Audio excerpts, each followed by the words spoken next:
Curse Blast, hindi na ngayon Deadly Grasp madalas ang gagamitin mo kasi reserva talaga yon.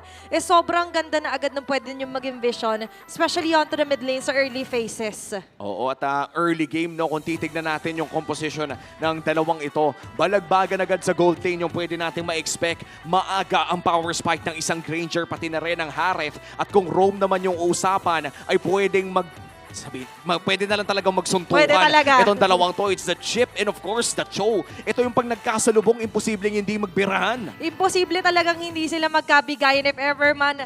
But remember, marami tayong kailangan ng konsidera dito. Especially yung magiging match-up ng dalawa nating Rich Guy, Oheb, and Jomir.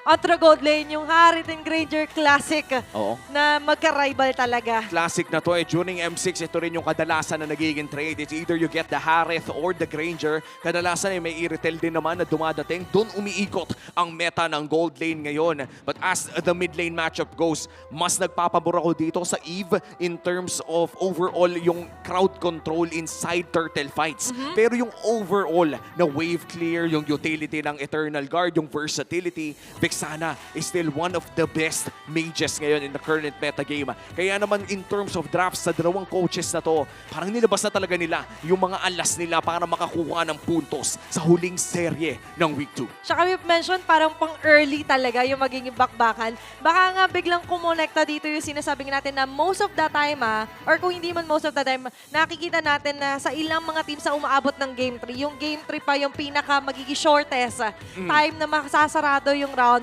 versus sa nilaro nila nung Game 1 and Game 2. And it's all a possibility pa rin naman. And i-observe pa rin kasi natin dito kung paano ba yung magiging ikot, rotation, and as well as yung pagbabalanse nila sa mapa.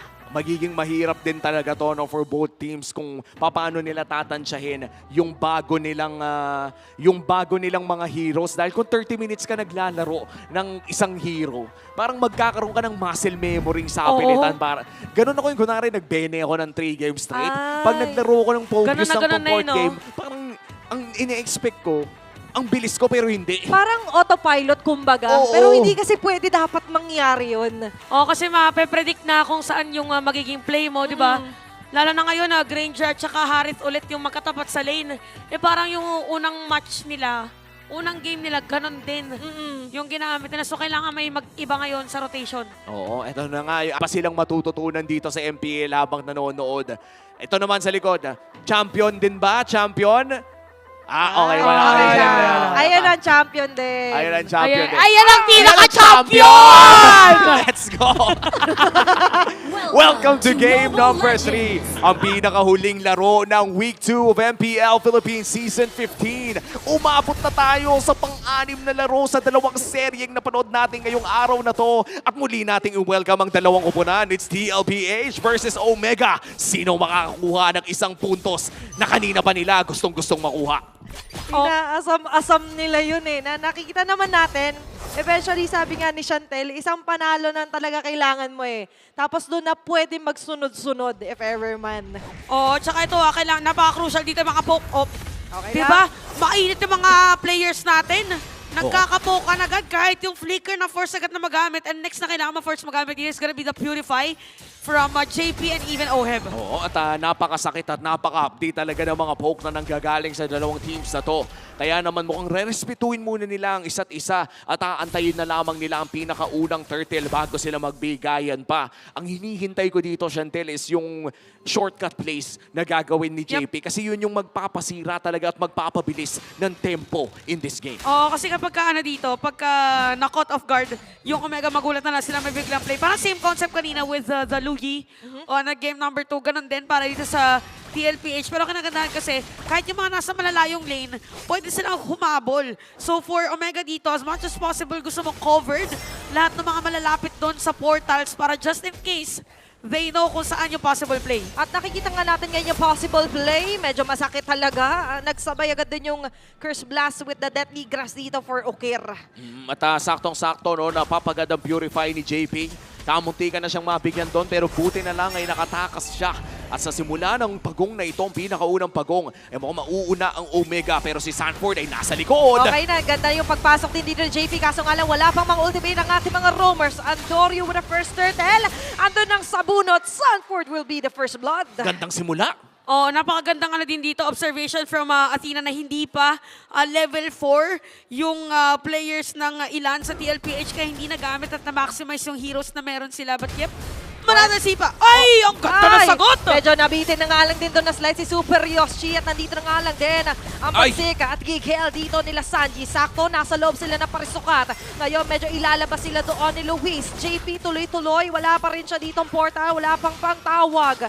But still, TLPH makaka-knockback. Yun na talaga yung one button na outplay eh. Kapag sisipain na ang isang Yes, Eve, yes. tandaan natin yung real world manipulation. Sakto. Hindi ka pwede magalaw dun eh. Oo, so naramdaman na niya eh. Teka, nararamdaman ko dito yung Jeet Kondo ni Super Yoshi. Anytime lalapit yan, hindi kakalma Land of Dawn! Oh, eto naman ang round 2 at sakto ang sipa nga doon ni Super Yoshi. Andun Yan na. with a kill. Oh, dito sumasayaw-sayaw. Carl TZ will deliver the final blow. Yoshi para kay Sanford at bigla na lang Ooh. umuwi. Patapos to, pero Ay! may paulan! Grabe Ay! naman talaga. Dito Ay! pa-flicker pa!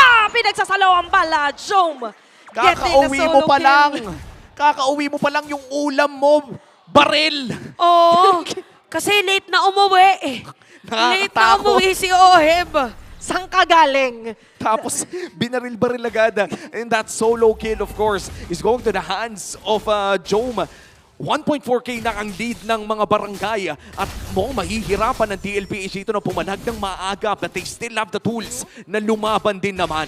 Okay, so dalawang naka-dreadnought armor para rin sa ng TLPH. So medyo masasalo na dito yung damage from Andoria. But Andoria is at 201. At So ngay- binabantayan ng blue buff. At ngayon, nakikita rin naman natin ni ina-attempt ni Sanford na i-alleviate yung atensyon sa kanya. Huwag dyan kila Baby Kicks Duo, huwag dyan kila Cartesi. Kaso nga lang, siya pa yung mas mapupuruhan. Another kill para dito sa Omega. Ganda ng pagkakidnap doon ni Lewis at agaran sila magro-rotate papunta sa pagong. This is the second turtle of the game. Omega ang nakakuha ng pinakauna at mukhang babantayan agad ito ni Super Yoshi. Andorio pulling the aggro. Lalaban kaya ang TLPH dito? Parang pwede silang anytime pumasok kasi nakaabang naman dito si JP. Pwede mag-landing agad. Ayan na! At naglalaan na nga lang din dito ang Eternal Guard. Saktong-sakto yung pagbagsak. But Carl TZ will eliminate Andorio. Habang doon ibabalik na naman si Sanford. Oy! May bonus pang sipa. Mahuhuli na dito si Sanji. Jump with a kill. Nag-init na si Yoshi, Chance! Oo, sumakto pa. After nun, parang natansya niya na kanina eh. Sinusukat niya kasi kanina, okay, parang paano ba? Nung nalaman niya na wala ng real world manipulation si Sanji, go lang kasi hindi naman naka-purify. But we have to take note, maganda doon yung latang ni Okir na kanyang Eternal Guard during that Avengers Unite. Wait! Pero ang ganda ngayon, ang aggression ng Smart Omega, hindi sila basta-basta tinatantanan. And sobra yung pag-maximize nila ng mga ganong kills, no? Yung burst damage din kasi ng Omega ay karespe-respeto talaga. Yun yung tipo na kahit sinong makita nila sa may bandang harapan ay tuloy-tuloy din lang nilang binoburst. At tandaan natin nung nagsiscale pa yung damage nito dahil 2-0-1 na si Job. Maaga niyang makukuha Yup. ang kanyang Sky Piercer. Oo, tsaka ang maganda dito sa natin, sa dalawang teams natin, nagsasagutan naman.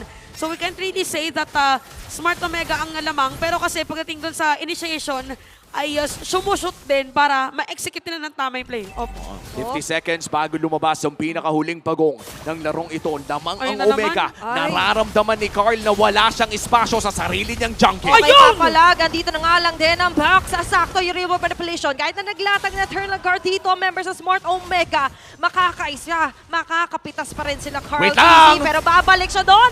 Ando na nga lang din, Visit Slam Slam. Lahat na nga lang din na pwedeng ilagay na nga lang din Oheb! dito. Uy! At sumalo Uy! nga pa rito si Oheb. Super Yoshi medyo naiwan sa gitna pero okay nga lang din. Kasi ito'y papabor para sa TLPH. Split Chicketing Patrol. Tinatanggal na naman Oh, dito. no! Ibabalik. Slam. Pero mukhang magsasaksid sa pangungulit doon. Tama Si Lewis na! with a shutdown kill. Ayaw nila magpaawat. Oh my God! Ang tagal doon sa likod ng Cebuano Pride na si Lewis. At ngayon magsisimula pa lang yung pangatlong pagong. Kung akala nyo tapos na yung labanan, ay itutuloy pa. Dahil nandito na agad ang tapatan ng Omega at TLPH. Turtle fight naman ang ating tutunghayan. Grabe, akala ko yung team fight na nakita ko kanina pang turtle na hindi pa pala. Ganong kahaba yung nangyayari dito para sa ating dalawang teams. But yep, because of that, maganda yung naging initiation. Maganda rin napigilan si Cartesi. But we have to take to for Cartesi. Grabe man likod. Hindi niya ginagamit yung shadow kill para instantly makakuha ng kill. Ginagamit niya pag safe na hindi maghahati yung damage kasi hinabol niya pa si Andorio kanina. nung At, before team fight. ang ganda din kasi ng quad shadow ni Carl TZ dun Yup. Kumabit talaga sa tao, kaya kahit saan ka pumunta, ay pwede niyang kalabitin yon para pumunta sa'yo. At mukhang si Super Yoshi naman na naghahanap ng play. Hindi na gaano kalaki ang kalamangan ng Omega, 1,000 na lamang, pero ginaga dito sa baba. Sakto na naman. Nakita niyo Nakatakas. si Andorio makakatakas man. Pero Super Yoshi here. Nag-attempt kay Sanji. Pero doon sa may pinakagilid, medyo nadala palalim dito si Ohe. Pati na rin si JP. Sinusundan sila dito ni Luis. Pati na rin ni Sinabunutan. Super Yoshi. Sinabunutan. Gustong ibalik. Pero medyo mapapababa yata siya doon. At magagantihan siya dito ng cavalry. Pero mukhang makakakuha naman ng Torre ang kupunan ng Omega dahil sa laban na iyon. At nakuha na nga rin nila ang 3 turtles of this game. Kaya naman yung 1,000 nilang lamang ay lumaki na to a 2K gold lead. What a performance so far para dito kay Jome Yup. na napakabilis mag-farm. Oo, siya yung highest na gold natin dito for this game. Talaga nag-init na.